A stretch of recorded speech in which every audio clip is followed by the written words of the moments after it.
Hey there everybody, Happy New Year. I cannot believe it's 2019. 2018 went by so quickly.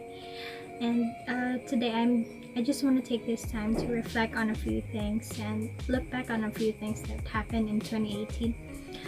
A lot of things happened and I learned a lot of lessons in 2018. So many things happened in 2018. This year I actually just started my 4th year in university. So right now I'm in my last year in university, and it's really exciting because it seems like yesterday when I just started. I took the entrance exam and just started college, and now I'm finally graduating. So it really feels exciting to be a graduating student and to be a senior in university. But it certainly was not just an easy ride. I learned a lot of things being a senior student in university. And this year, one of the experiences that I would really remember is our on-the-job training. So one of the requirements before we graduate is to have an internship or an on-the-job training. So we applied at a local newspaper, and it was really a wonderful experience because one of my passion as an English major is to write. I've been exposed to journalism because I've been joining the school paper.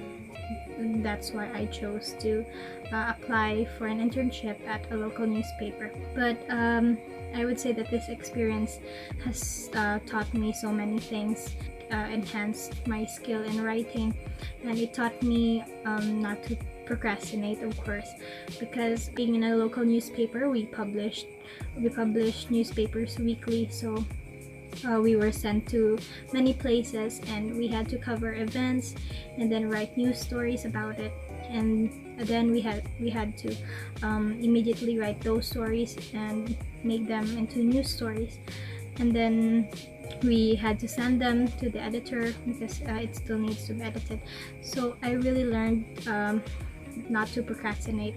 I learned the habit of doing things immediately, and that really helped me personally. And also as an on-the-job trainee, I learned to be really observant and to listen to people well when we interview them. There were so many experiences that I learned as an on-the-job trainee. It was also really exciting because we were sent to the city hall or to other events and we had to cover them. And I learned more skills as a writer. I learned how to write news stories more effectively, and it really helped hone my skill as a writer, and I'm really grateful for that experience. And then another thing that I'm really thankful about this year is that some of my experiences as a campus journalist. I am part of the official student publication of our university, and this year I was promoted to becoming the literary editor, so I had to edit and I had to write poems and edit them. I had to also edit some short stories and literary pieces, and it's really also one of my passion because I also love literary writing. And being in the official student publication of our university, the Hillside Echo, I learned that it's no easy task, and I had to cope up with the responsibilities of writing articles, managing my time between schools, between academics, and also extracurricular activities. And I really learned how to manage my time this year since I had on-the-job training, I had the Hillside Echo, and I had my academics. I really learned how to manage my time well because during the busy seasons, we had to write lots of articles, we had to cover events, and we also have to stay up late to lay out and edit those articles. So I really learned a lot during that time. And to top it off, I was also assigned to become the editor-in-chief of of the campus publication of our college, so the College of Arts and Sciences. So the Hillside Echo is the official student publication of the entire university, but then the dean of our college assigned me to become the editor-in-chief of the Herald. That's the publication of our of the College of Arts and Sciences. And at first, honestly, I wasn't sure if I could handle it, and I wasn't sure if I would I should take the offer of becoming editor-in-chief of the Herald, because I knew that I probably have so much on my plate. I already have the Hillside Echo, my on-the-job training, my thesis, and other stuff to do. But I decided to give it a shot, and honestly, that was not easy, because being an editor-in-chief is indeed a great honor and it's a privilege, but it's also a really big responsibility. So I really had to step up my game, because this time I'm not just a member of a publication, I'm a leader of one. And being a leader entails responsibility, and I had to learn how to manage my time between extracurricular activities and my academics. But I would say that I never regretted being an editor-in-chief of the Herald, although that was one of the hardest things that I had to go through. And being an editor-in-chief was probably one of the biggest responsibilities that I had to face being a college student. But I'm also very proud of everything that has happened in the Herald this year, because although we were just most of the staff were first-timers in campus journalism competitions, this year we actually won 2 awards in a regional college press conference. We entered our newsletter, and we won 5th best newsletter and 5th best departmental paper. And it was really unexpected on my part, honestly, because most of our staff were new to campus journalism, but they were also really good writers.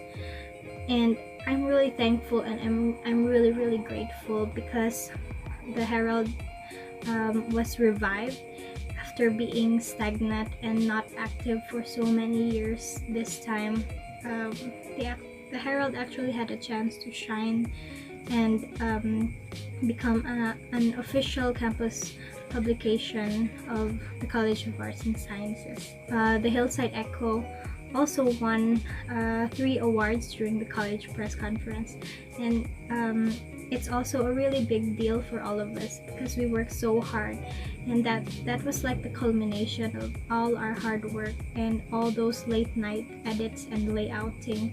And one of the exciting things that also happened this year is because of us being part of a school organization, we were able to go to Baguio City, and we were able to attend a school-related conference, and it was really fun, because I was able to go to Baguio before, but I was really little. I was probably 2 years old.